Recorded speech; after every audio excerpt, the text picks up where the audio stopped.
Welcome to another episode of This Week in CA Football. I'm Bobby Broyles along with Rob Washburn. Not as many thrilling finishes this past Saturday, Rob, but at the same time, the results have led to a lot of congestion in the CA standings. But let's first begin in Harrisonburg and recap last week's top 5 showdown between JMU and Villanova. You know, oftentimes when you have a big game between two quality teams, it doesn't live up to the hype, but this one definitely did. Yep. The Dukes and Wildcats went back and forth through the first 3 quarters, and Villanova held a 24-17 lead going into the final 15 minutes. However, a combination of 4 fourth-quarter turnovers by the Wildcats and several big plays by JMU, highlighted by an 83-yard pick six by MJ Hampton and a 69-yard TD run by Latrell Palmer, gave the Dukes a 38-24 victory to remain unbeaten in CA play. Now, the rest of the day's results showed why CA football is the best top-to-bottom league in FCS, as 4 unranked teams posted wins over top 25 squads. New Hampshire improved to 3-0 in the CAA with a 20-14 victory at Stony Brook, as freshman Max Brosmer hit Brian Espinette with a 20-yard TD pass with just 9 minutes to play. Richmond got another outstanding performance from its defense and held off Maine 24-17 for its second straight conference win. Albany piled up 511 yards of total offense and pulled away from Towson 38-21 for its first road victory of the season. Elon got back on the winning track in impressive fashion, scoring 35 second-half points and cruising over Delaware 42-7. And finally, Rhode Island gave ACC foe Virginia Tech all it could handle, trailing by just a touchdown in the fourth quarter before falling 34-17. Now, as you mentioned at the outset, we're not even at the halfway point of CAA play yet, and the conference race is already crazy.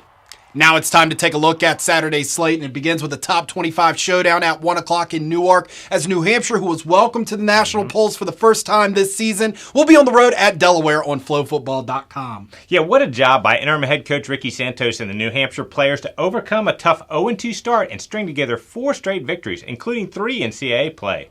The Wildcats have been led by a defense that is number 1 in the CAA, allowing just 16 points per game, and last week at Stony Brook came up with a number of big stops on 3rd and 4th down. Offensively, true freshman quarterback Max Brosmer is coming off a 196-yard, 2-touchdown effort versus the Seawolves, and UNH was able to use its rushing attack to seal the victory in the fourth quarter. Now, Delaware didn't play well at Elon last week, and I'm sure is looking forward to a bounce-back performance in front of the home crowd. Starting quarterback Nolan Henderson was knocked out of the game in the first quarter at Elon after a targeting hit, which certainly didn't help, and the Blue Hens weren't able to get much going on the ground despite the return of running back John Lee. Now, defensively, the Blue Hens held Elon to just 7 points in the first half, but couldn't stop the Phoenix over the final 30 minutes. After starting with 2 league games on the road, Delaware plays 4 of its next 5 at home and needs to take advantage of this to stay in the league race. At 3:30, JMU will look to keep that momentum going after their big win on Saturday as they travel to Williamsburg to take on in-state rival William & Mary on FlowFootball.com and your view on Cox Communications. Yeah, JMU's riding a 6-game winning streak that includes 3 straight victories over ranked opponents. The Dukes are excelling in all phases of the game right now, leading the league in total offense and total defense. Perhaps what's most impressive, though, is the number of different guys who are contributing. Offensively, freshman Latrell Palmer became the 3rd different running back to top the 100-yard mark in the past 4 games, and 5 receivers have double-digit receptions. The defense is led by the guys up front, starting with Rondell Carter and National Defensive Player of the Week John Daka, who recorded 9 tackles, 5 tackles for loss, 2 sacks, and a key forced fumble in last week's win over Villanova. With starting safety D'Angelo Amos out last week after a targeting call, reserve MJ Hampton came in and made the play of the game with his 86-yard pick six. However, JMU is playing its 4th road game in 5 weeks and will face a William & Mary squad that took Villanova to the wire in its most recent outing, is rested after a bye week, and will be playing in front of a big homecoming crowd. Dynamic true freshman quarterback Hollis Mathis sat out the Villanova game with a shoulder injury, but Kilton Anderson performed well in his absence, throwing for 245 yards and 3 touchdowns. The Tribe has a pair of speedy targets on the outside, as Kane Everson has 18 catches for 252 yards and 3 touchdowns over the past 2 games, while Zach Burdick has made 14 receptions in the past 3 weeks. Defensively, William & Mary forced 10 turnovers in the first 3 games, but has only come up with 1 in the past 3 outings. That will likely need to change if they're to have success on Saturday. Also kicking off at 3:30 on FlowFootball.com will be Albany as they return home with that big win they had on the road to take on Rhode Island. And this game should be a lot of fun to watch, Rob. Yeah, it definitely has the potential to be a shootout with 2 of the league's top passing attacks on display. Albany had 511 yards of offense in last week's win at Towson, which was the 5th time in the past 6 weeks that they've topped the 400-yard mark. Quarterback Jeff Undercuffler has thrown for over 300 yards 3 times in the past 5 games and ranks second in all of FCS with 20 passing touchdowns. Receivers Juwan Green and Jarrah Reeves have been unstoppable over the past few weeks, with both of them recording back-to-back 100-yard efforts.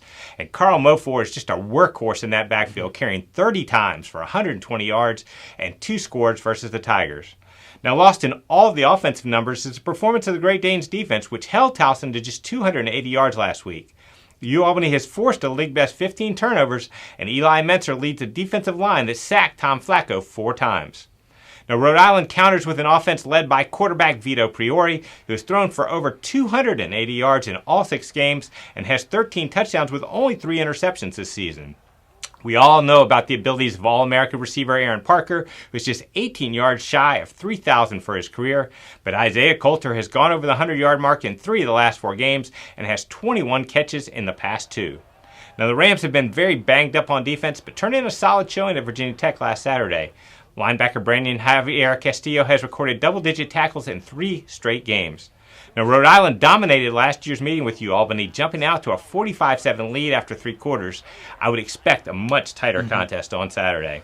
At 4 o'clock on FlowFootball.com, Towson will look to bounce back as they welcome Bucknell to Johnny Unitas Stadium. Yeah, normally a non-conference game in mid-October wouldn't be one to really keep an eye on, but this is an important contest for our Towson squad that's dropped 3 in a row and has to travel to JMU next week. Yep. The Tigers have dealt with numerous injuries to key leaders on the team, but still have the talent to compete against anyone on their schedule. Quarterback Tom Flacco is having another solid season and threw a pair of TD passes last week. Top target Shane Leatherberry is among the CAA's leading receivers with 27 catches for 411 yards. However, the issue is that Flacco is also the team's leading rusher by more than 100 yards, and he needs some help in that area. Defensively, the Tigers have given up more than 460 yards against all 3 CAA opponents, which is a number that needs to come down. One positive has been the fact that Towson's forced 14 turnovers, including a couple of big fumble recoveries last week. Bucknell is just 1-5, but is coming off a 32-14 victory over Colgate last Saturday. Quarterback Logan Bitkofer threw for 250 yards and 2 touchdowns in that win, while the Bison defense recorded 8 sacks in the victory. Maine will be on the road Saturday against their second FBS opponent of the year as the Black Bears travel to Liberty for a 6 o'clock kickoff on ESPN+. Yeah, much like Towson, Maine is really in need of a win after falling to Richmond last week, which was its 4th loss in the past 5 games. The Black Bears were without star wide receiver Ernest Edwards for the whole game, and quarterback Chris Ferguson suffered a foot injury in the first quarter. Now, while Edwards will be back, Ferguson's status is still unclear. Freshman Joe Fagnano did a solid job in his first collegiate action, thrown for 157 yards and a touchdown, but he was picked off at the goal line in the final minute.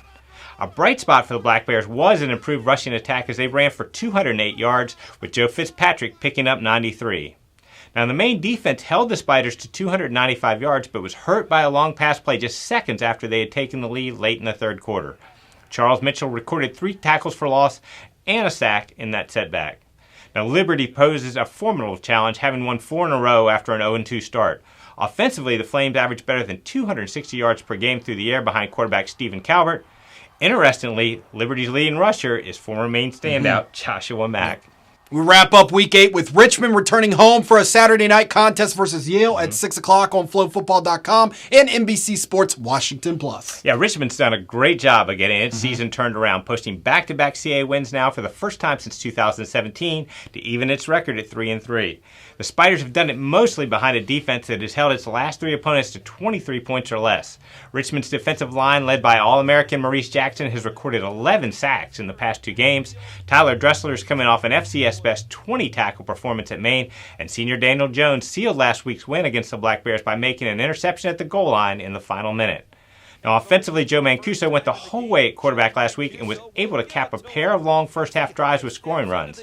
He also delivered the play of the game late in the third quarter, hitting Keyston Fuller with a 66-yard TD pass that put the Spiders on top for good just seconds after Maine had taken the lead. One other critical stat from Saturday's victory was that the Spiders had no turnovers and no penalties, so they aren't beating themselves. Yale's off to a solid 3-1 start, with its only loss coming last week to a Dartmouth team that's currently ranked in the top 25. Quarterback Kurt Rawlings guides a passing attack that averages 259 yards per game, while the Yale defense is giving up just 90 yards per game on the ground. As always, folks, casports.com/live scores is your source for live scoring and in-game live stats throughout week 8 of the college football season. Of course, you can continue to follow the league on our many social media platforms such as facebook.com/CAFootball and Twitter @CAFootball using the hashtag CAFB. Our on-campus series will be back on the road this weekend at Delaware. You can keep track of the trip by following CA Football social media outlets and make sure to visit cafootball.com next Thursday for our Going Deep feature on the Blue Hens. That is it from us today. Enjoy the games, everyone.